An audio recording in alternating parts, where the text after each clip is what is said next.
Speaks Live. Welcome back to another one. Tell the truth here. Don't care if it make them uncomfortable. It ain't our fault. Yo, it's Marlon Speaks Live. Yeah, I'm saying what they hide. History uncensored, let the real survive. Yeah, it's truth over comfort, I don't pick no side. If it shake the room a little, let the truth collide. Cause it's Marlon Speaks Live. No script, no disguise. I don't sell no lies, just to monetize. Cause the past still breathing and it never dies. Yeah, it's Marlon Speaks Live. Now the truth will rise. Yo, it's Marlon Speaks Live. Yeah, I'm saying what they hide. History uncensored, let the real survive. Welcome back. Yeah, look, I need y'all to help me out, man. I'm trying to get to 1,000 subscribers. I'm trying to get monetized. So, my watch hours, all of that. I need y'all help. I need y'all to like, comment, share, subscribe to this channel and to this content so I can reach where my goal is at. My goal is 1,000 subscribers and to be monetized before a month from now. We had 322. I want to get up to 1,000 before January the 22nd. That's my goal. Y'all help me get there. I'm gonna be coming with a bunch of dope content in between now and then. Actually, I'll be off work after tomorrow, so give me a whole month to dedicate to this channel. So yeah, I wanted to do this video a long time. This is one of the weirdest movies that I ever seen when I seen it. When I first seen Idiocracy, it was probably 10 years old, or going on 10 years old, 6, 7 years old. And it was very obscure. I had never heard of it when I heard of it. So when I watched it, I couldn't believe it. It was so far out at the time. I think Terry Crews, the president, in the movie. Yeah, I think this movie came out before Barack got elected. So it was like, funny that a black man would even be the president right at that time. The corporations had taken over in this movie. Everybody was drinking one drink. People didn't know how to talk hardly. Everything was over sexualized. So it was like a far out concept. And so I'm about to add a video of I seen this video before, and they're chronicling how far out this movie was for its time and how it's actually coming true. So as much as this movie was meant to be funny, and just like with Back to the Future or The Simpsons, a lot of things that's was far out, like Trump becoming the president in The Simpsons, even in Back to the Future, how Biff was based on Trump and how it was it was supposed to be a joke. But it all came true. So watch this movie, man. Even The Matrix, a lot of movies, they tend to come true because there's some semblance of truth to them. So I want to add my commentary to this video after I come back to give y'all a little more insight on what the point that they're proving. This video is 10 months old, so I believe Trump had already been reelected at that time. And yeah, let's look at the date of it.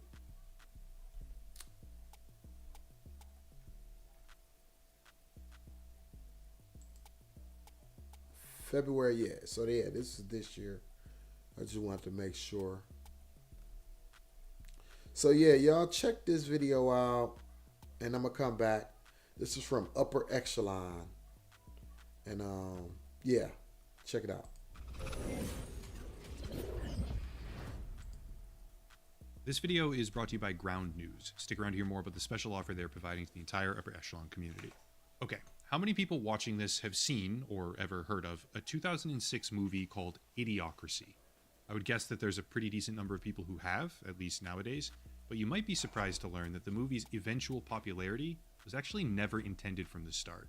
For those of you who have seen it, you can probably skip ahead a few minutes right now because you already know the plot, obviously. But if you haven't seen the film before, it's effectively a scathing critique of American corporatism.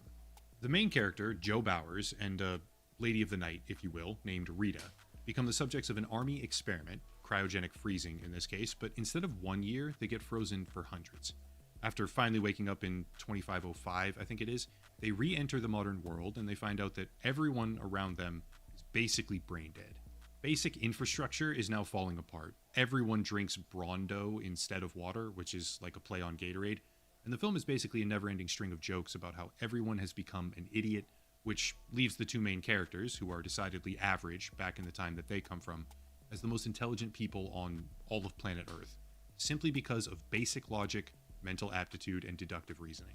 It's honestly prophetic, in a sense, when it comes to the concept of corporate advertising, at least.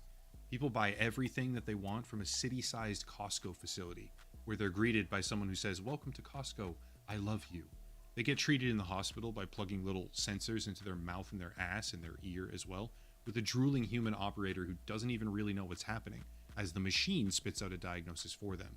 And all over the place, everywhere, you see a kind of logical extreme in the world of attention advertising, which now caters to people who are barely even smart enough to communicate with each other. Language has become a sort of broken slang. The most popular show on all of television is a program called Ow My Balls. And the movie even tackles the concept of hypersexualization, where Starbucks now offers handjobs. Obviously, it's way over the top extreme, but when you watch it, you start seeing a whole bunch of oddly similar and kind of uncomfortable parallels, which might be the reason why the film was initially suppressed. Most people don't know this, but the movie's publisher, 20th Century Fox, actually tried to kill their own product launch. They only released it in 7 different cities using the contractual minimum legal number of theaters, something like 130 as opposed to the normal 600 or 700, and they specifically did not market the release with trailers, advertisements, or press kits. Whatever their reason was, they intentionally took a budgetary loss on their film in order to kill its reach, but over the years since, it managed to become massively popular. Now, I'm not a film critic. This isn't a video about Idiocracy as a piece of cinema. It's about how the most extreme version of hyperbolic comedy, portraying the whole world as a slobbering mass of idiotic consumers, is becoming real.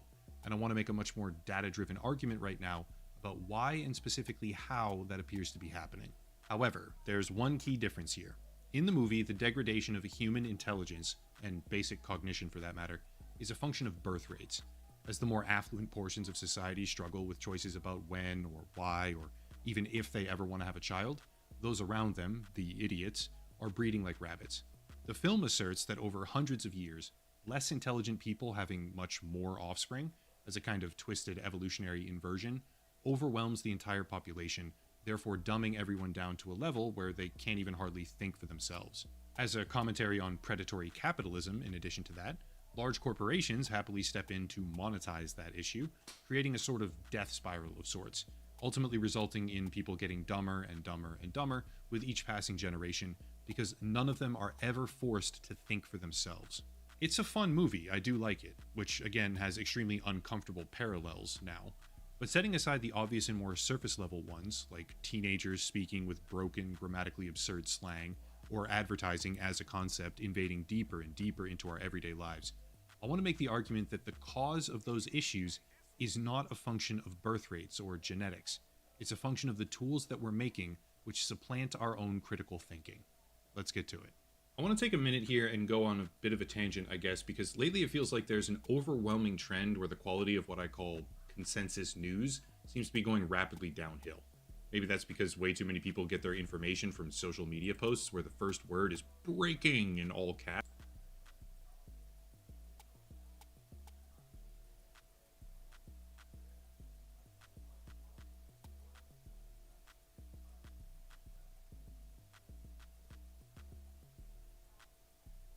The ground news for sponsoring the channel. Okay, let me start with this. A small example first, and then we work our way up the ladder. Spell checkers. Spell checkers are ubiquitous now. Everyone has them at practically every single level of education and work because they're embedded directly into our devices, which means at a certain level, after a child has learned basic grammar and spelling techniques in school, they'll begin using spell checking software nearly 100% of the time in their day-to-day lives. No big deal, right? Spell checking software helps us, but what if I told you it doesn't just help us, it also stagnates us? According to the International Journal of Social Sciences and Educational Studies regarding EFL students, which is English as a foreign language, quote, with the advent of technology, writing devices are now equipped with autocorrection features that automatically corrects or generates a list of potential words to the author. This has made the task apparently easier. However, based on the cognitive load theory, when there is not enough effort and time given to complete a learning task, the chances to learn effectively reduce, end quote.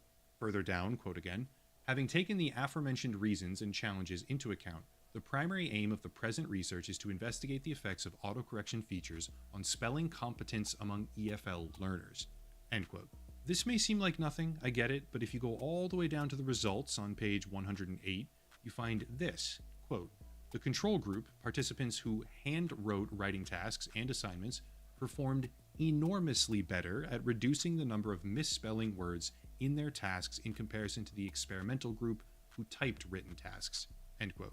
Lastly, from the conclusions, obviously quoting again, students who are deeply immersed in using programs with auto spell checker features don't hone spelling competence as students who depend on handwriting due to the fact that there is more effort involved in handwriting that makes the learning more sustained, end quote.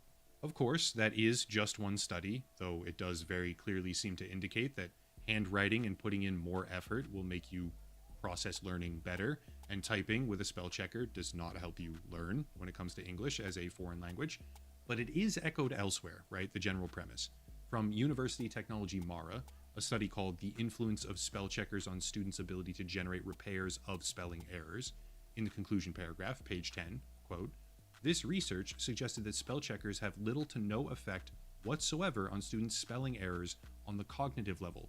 It did not help repair the errors, and the corrections are not internalized, thus allowing learners to repeat the same error, end quote. Like I said, we're starting small, but the idea of ubiquitous spell-checking software seems to indicate a stagnation of people's ability to actually improve their own spelling, which lets them repeatedly make similar and even identical errors, without learning what is actually correct. Obviously, that's not the most harmful side effect in the world, but it's certainly not a good thing. Well, let's go one stone up, or step rather, but I'll make a comparison to a stone archway later on. And let's look at something else. Habitual use of GPS negatively impacts spatial memory during self-guided navigation. This study, from the Integrated Neuroscience Program at McGill University, I believe, was designed to examine the effects of GPS reliance among everyday drivers. And without spending too much time here boring everyone to death, it determined, quote, findings suggest that regularly using GPS affects spatial memory in a dose-dependent manner. That is, the greater use of GPS, the greater decline in spatial memory over time. The lack of a concurrent decline in subjective sense of direction suggests that this relationship is likely to be causal, end quote. To be clear, I'm not making the argument that these tools should be abolished, or even that the possible risks outweigh the benefits, at least not for GPS or maybe spell checkers. But if you took a 21-year-old today, right now, most of them, not all, but most, took away their access to GPS on their phone or in the car intrinsically, and told them, go on a road trip across the state now, half of them probably couldn't even do it. And if they could, it would take them an exorbitant amount of time, because they haven't properly developed the skill set of reading road signs or navigating a physical map. Once again, to make this abundantly clear, that's not the worst thing in the world. Lacking a skill set because you never needed to develop that skill set in the first place isn't intrinsically bad, especially if you can then figure out how to do something when it matters for yourself. But what if we go one step further now? Because even our ability to think critically and solve problems is now under siege, thanks to the advent of generative tools. Picture a Roman archway, stones on top of stones, but it never stands free or supports any weight at all without something called a keystone. The keystone is the pinnacle of that archway. It often has a slightly different shape, or it's measurably larger, while dispersing the most weight in the process, therefore supporting the entire archway as a whole. And critical thinking is the keystone of human cognition. Spell checkers and GPS programs, they're just stones, one of many in the archway. But generative tools, according to new data from researchers directly at Microsoft, if used improperly, can, quote, result in the deterioration of cognitive faculties that ought to be preserved. As Bainbridge noted, a key irony of automation is that by mechanizing routine tasks and leaving exception handling to the human user, you deprive the user of the routine opportunities to practice their judgment and strengthen their cognitive musculature, leaving them atrophied and unprepared when the exceptions do arise. End quote. For this one, I do have to read a few more segments, not just one, because honestly, I just have to, but bear with me. Quote, the data identify key motivators for critical thinking, the desire to enhance work quality, avoid negative outcomes, and develop skills. However, several barriers inhibit this reflective process, including lack of awareness, limited motivation due to time pressure or job scope, and difficulty improving AI responses in unfamiliar domains.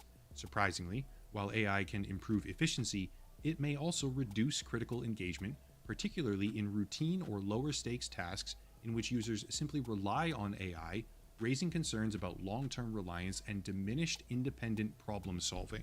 End quote. Much further down, continuing that same sort of logical pathway here, quote, over-reliance on computing technology is not a novel phenomenon. However, Gen AI tools can exacerbate the associated risks. Indeed, such reliance may be tolerable for low-stakes tasks like grammar checking, but it can lead to significant negative outcomes in high-stakes contexts like drafting legal documents, end quote. And then lastly, thank you for sticking with me through all of this, from the conclusion paragraph, quote, while Gen AI can improve worker efficiency, it can inhibit critical engagement with work and can potentially lead to long-term over-reliance on the tool and diminished skill for independent problem solving, end quote. It's a lot to get through, I know, and some people may laugh it off as overly dramatized, but the keystone, the one supporting all the extra weight, is the thing that supplants our own thinking, and that is precisely what these new AI tools are designed to do. If you don't believe me, which is fine, by the way, what about this? I've used this example before in other videos, but I think I should probably show it again here, because the implications behind it are pretty severe. Google, which obviously has their own AI model called Gemini, somewhat recently began heavily marketing that program to a much wider audience using material like this. It's a pretty harmless video at first, but towards the end you start to see something a little bit different than generate a funny image of a cat playing guitar, because they start advertising the service for things like generating emails. Cool, no big deal you might say. Small stone in the massive archway. But then they cut to a scene where a teenage girl is asking this program, right in front of her friends, what's a good excuse to cancel dinner with my friends? You can certainly shrug it off as a goofy advertisement, but what happens when you actively market a product to teenagers, showcasing it as some sort of solution to feeling awkward, or even something that replaces basic interactions with friends? Ask the AI what to say to your friends instead of actually talking to your friends. Social aptitude is a skill set, and using this kind of tool to replace that, which was already replaced once by texting, as opposed to actually speaking to people, is one step further removed from using the muscle itself, which leads inexorably to atrophy. We're not just hindering the act of critical thinking, we're outright replacing it, which may not be quite as comedic when compared to a movie like Idiocracy, but the end result, beyond the jokes, the humor, and the absurd over-exaggerations, the end result is a society that can't think for itself, therefore spiraling downwards. It's funny because people hand-wave all of this often as nothing. They say technology makes us smarter, but it's getting harder and harder for me to see it that way. If you want a much smaller but far more damning example of this in action, especially considering the warning that Microsoft researchers themselves gave in that document, right, regarding legal documents in particular, there was a case against Walmart initiated in 2023 and still making its way through the court system, where the legal representation for the plaintiff used 8 different case law examples that just don't exist because an AI hallucinated them. In a statement provided to the court directly, the law firm said, quote, our internal artificial intelligence platform hallucinated the cases in question while assisting our attorney in drafting the motion in limine. This matter comes with great embarrassment and has prompted discussion and action regarding the training, implementation, and future use of artificial intelligence within our firm. This serves as a cautionary tale for our firm and all firms as we enter this new age of artificial intelligence, end quote. Yeah, sure. Wow. And people instinctively making the argument that this won't be a problem once the AI is good enough might have a point. Maybe it won't be a problem. But think of it this way, that's a lawyer, supposedly one of the smartest professions on earth, if you ask everyday people. That's a lawyer who was having the AI do their work for them. You can pontificate all you want about how much better society will become as we perfect these types of tools and the efficiency it involves, but all I see is idiocracy being born in real time because human beings are not thinking anymore.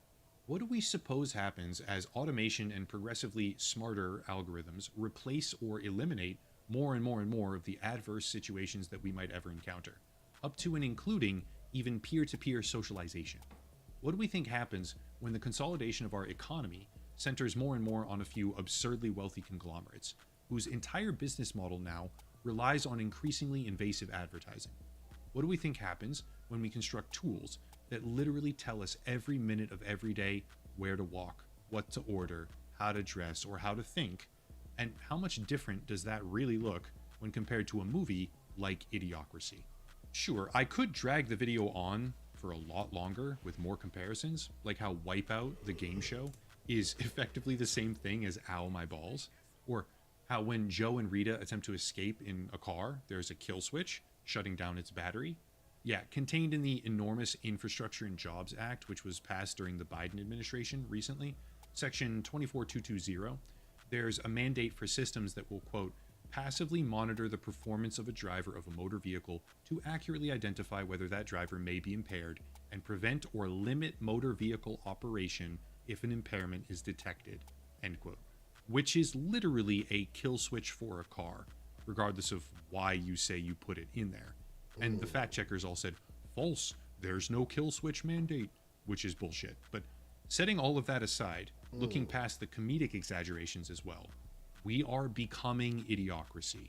As time goes on, more and more, under the profiteering pressure of major corporations, which was the entire point of Idiocracy, more than likely resulting in its outright suppression at the box office, by the way, because it depicted certain brands in that way, which is hilarious. We are subverting our own ability to think critically, to solve problems, and to better ourselves. We rely more and more every day on simplified tools which do increasing amounts of our thinking for us. And the end result is atrophy of social and mental muscles that we used to exercise constantly every single day, which pushes us closer and closer to the drooling, incoherent morons of a decades-old movie, which was never intended to be a blueprint. It was intended to be an absurd comedy.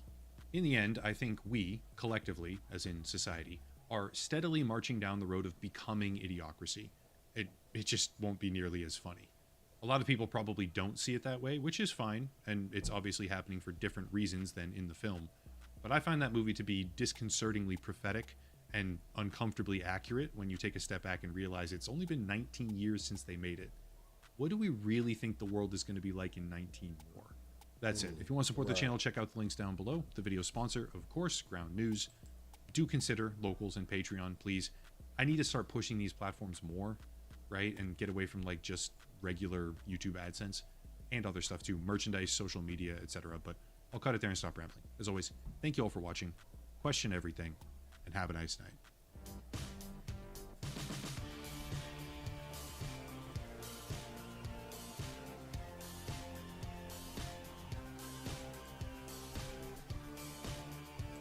Yeah, that was, like I said earlier, the Upper Echelon channel. I added the link to the original video. Now, I was my first time watching that video. I completely thought that video would be about this administration right now and how it's like we got a lot of slow people in the country right now. But he touched on something totally different, which I think is very relevant. The dependence of technology, and that's so relevant, especially within our community, the black community here in this country, which everywhere we go, we see schools closed. They're trying to you know, control what our kids is reading, and you know, oh man, it's sickening. You know what's going on. You know, the school district I grew up in, which is the Beecher School District, we got two schools out there, right? But you know, when I was growing up, it was about 6 or 7 of them. So it's two schools left in my district, but the Flint community schools, I think it's two schools left in that district, which is probably close to 10 times larger than ours, you know, in Beecher. So, and everywhere I go in the country, from coast to coast, west coast, east coast, down south, everywhere I go, the black community has lost schools. Everywhere I go, just went to St. Louis. I think every school I seen in their community was boarded up. You know, same with Detroit. So many schools boarded up. Yeah, so you know, a lot of kids relying on Google. They relying on Chat GPT. They relying on this technology, which what that guy said in that upper echelon video, it causes atrophy. Now, atrophy is atrophy. I think it's pronounced atrophy. Yeah, atrophy. That's basically where you can't use it. You forgot how to use something. So atrophy is when if you don't use something, you lose it, basically. And to not be able to use your cognitive skills, which is your critical thinking and, you know, logical thinking, you know, because you dependent on technology. That example he gave with the lawyer, you know, using Chat GPT to come up with some legal documents, and how the people at Microsoft even admitted that AI is degenerative, meaning you would lose your cognitive, you lose the ability to critically think, to be independent on technology. And so that's why we have to, in our community, in all of our communities, when I say ours, I mean everybody, you know, all of our communities, but especially in the melanated community, because here in this country, we have to be 10 times better. So we gotta make sure our babies open up a book and read. They said that skilled tradesmen will be the next group of millionaires. You know why? Because everybody gonna want to push a button to get things done. People are gonna be dependent and relying on AI. They're not gonna be able to critically think. They're not gonna have real skills. So that's sobering. You know, that's eye-opening and sobering to think that in the next, like this guy said in the video, 19 years, where we gonna be at? You know, the people that's paying attention and able to capitalize on what that trend is will be able to take advantage of it, but the whole of society will be suffering.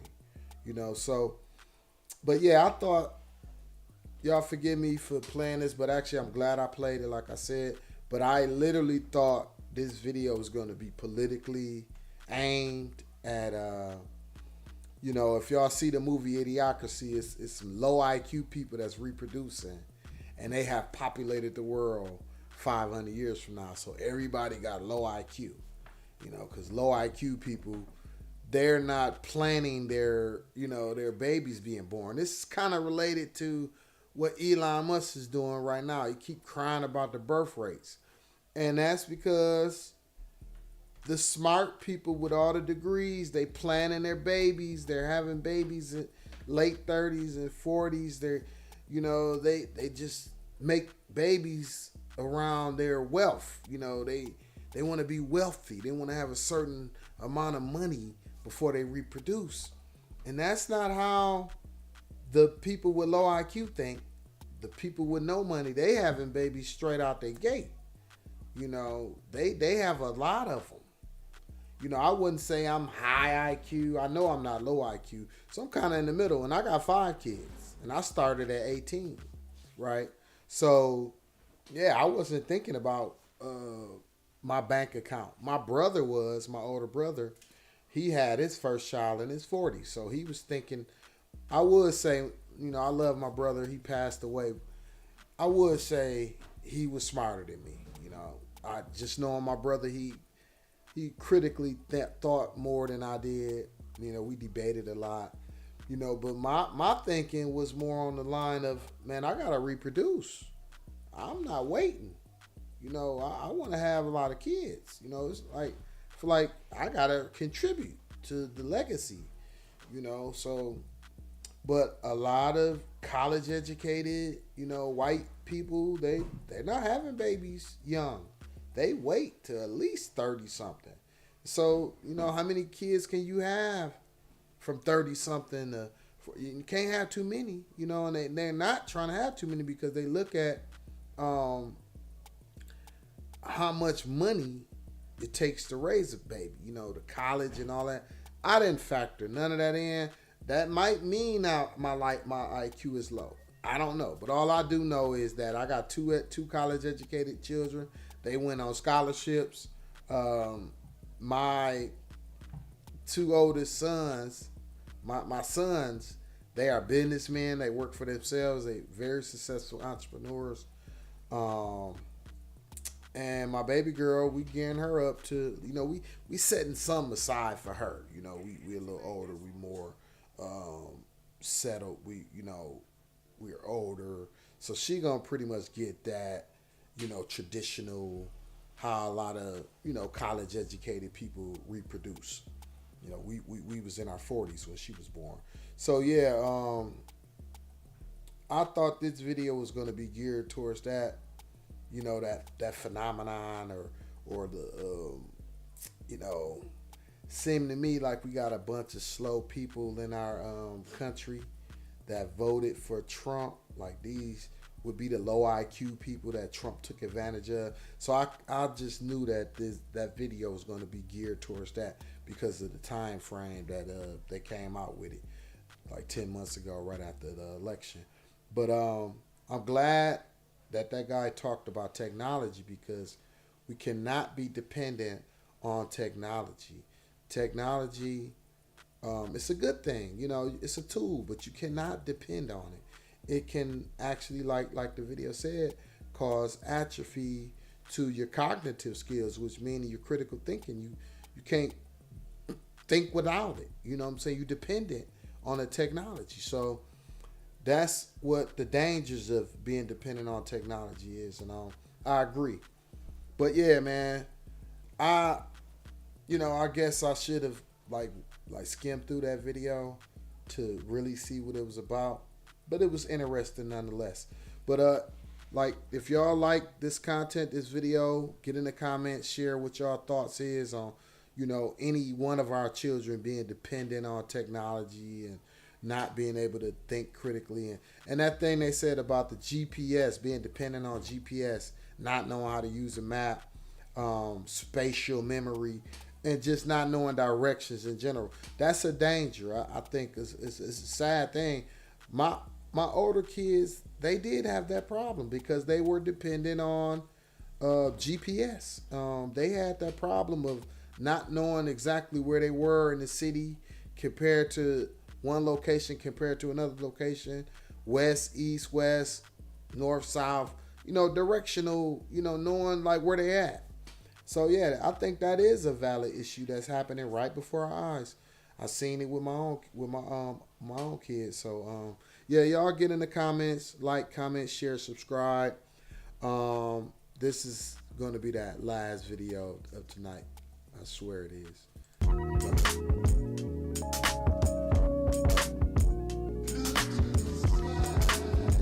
Yeah. Harlan Speaks Live. Welcome back to another one. Tell the truth here. Don't care if it make them uncomfortable. It ain't our fault.